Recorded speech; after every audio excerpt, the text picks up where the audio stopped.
I'm Pam Masters, and I'm a collaborative family lawyer, which is to say that I'm a settlement specialist.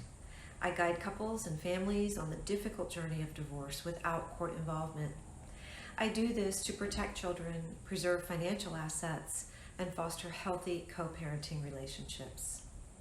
In this video, I'm going to talk about how to take good care of yourself during a divorce. Number 1, ask for help. Join a divorce support group or find a compassionate therapist and talk about what happened in your marriage. Even if therapy isn't your thing, call a friend who understands what you're going through, who's not going to give a lot of unsolicited advice, but who will just listen as you try to break down your thoughts and feelings. Hearing yourself explain your emotions can help make you feel a little more at ease. Number 2, wallow constructively. Yes, you can wallow. It's okay to mourn the positive aspects of your marriage that you're losing. In fact, it's healthy to acknowledge them. Trust me, it may feel better in the moment to bury your feelings and act as though everything is fine, but denial generally isn't the best road to take when you're trying to get to a place of good emotional help. Moving on is definitely a process. It comes with a few emotional stages. Deciding to ignore them may slow down your recovery time. So feel your feelings. They're not going to kill you. They just are your feelings. They will move through you. If you see something or hear something that reminds you of your ex, it may make you feel really sad, and that's okay. Feel it rather than pretend it's not happening. Sometimes a good cry is really all you need. Number 3, focus on the positive. Keep in mind that you paralyze yourself by focusing on the things you don't have and can't do. When you feel yourself nearing a negative place, take a step back.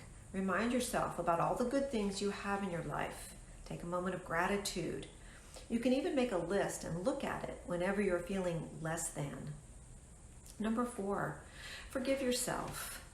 The courage it takes to look at your core issues will convince you that you're a courageous, constantly growing human being who deserves affection, respect, and esteem. It's easy to look at divorce as a failure, but just because the marriage didn't work out doesn't mean you're the one to blame. Try to zoom out and look at the marriage as a whole, and you'll notice a few things, big and small, that will prove that it wasn't going to work out no matter what you did or didn't do. It takes 2 to make a marriage and 2 to break a marriage. Number 5, take care of number 1. If you've ever seen a romantic comedy, you may think that the easiest way to move on is to find someone new. And in some cases that works. However, moving on to a different partner too fast may set you back more than you realize. I'm a believer in the saying, you have to love yourself before you can love someone else. It's so very true. So there's no rush to jump into a new relationship. Have a relationship with yourself. Give yourself some time to heal before you try to meet someone new. Number 6, build on your little victories. This may sound a little silly, but shoot for one little thing each day that can prove you're making progress in a particular area of your life. It doesn't have to be in your divorce journey. For example, read a chapter of a book you've been meaning to read for years but haven't gotten around to yet. Or pick a delicious recipe and cook something that you love just for yourself. Accomplishing something you set out to do feels pretty good, so give it a try. Don't minimize how great a little accomplishment can make you feel. Next, don't drag the kids into drama. For better or worse, divorce totally changes your kids' lives without their consent. So for their sake, keep things civil as you possibly can with your ex. Even if your ex cheated on you, bad-mouthing him or her to your children will not do any good. In fact, it will only damage their relationship with you, not him or her. If they're old enough, and only if they're old enough, try explaining what's going on rather than keeping them in total darkness. Of course, at an age-appropriate level and with age-appropriate information. Prepare for friends to take sides. Kids aren't the only party affected by a divorce.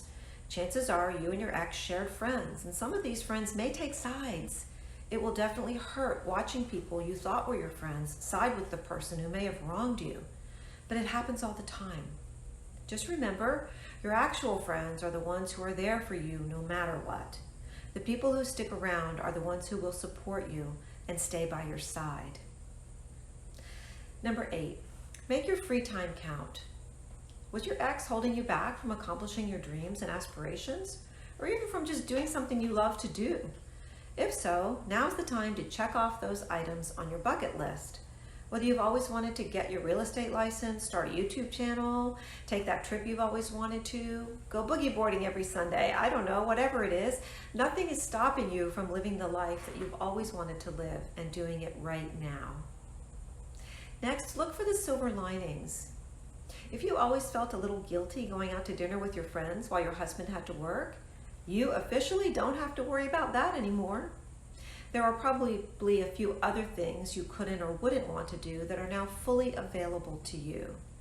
In the darkest times, try to focus on those things. Last, and my favorite personally, break a sweat. Believe it or not, exercise can do wonders for blocked emotional channels. Exercise triggers good feelings. So does setting and achieving goals.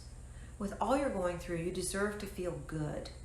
A fitness regimen or a new goal, such as a half marathon, will boost your mood and increase your self-esteem. You may make some new friends if you find a running group or a walking group. We've all heard of endorphins, right? So try going for a walk a few times a week or a run if you're up to it. Each time you start, set a goal for how far you want to go. And each time, try to push at least a few tenths of a mile further or a minute further, whatever works for you. Being able to show yourself how strong you can be and accomplish a goal that you set for yourself will feel amazing.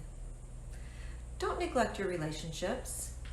When you're feeling low and empty, putting on an outfit and being social may sound like the last thing you want to do, but try to force yourself to stay involved with the people you love. Keeping busy helps more than you think. Being around other people helps you get out of your own head and offers you a little bit of a break from the emotional abuse that you may be forcing on yourself. I know you may not feel like it, but once you're out there, you will feel a little bit better.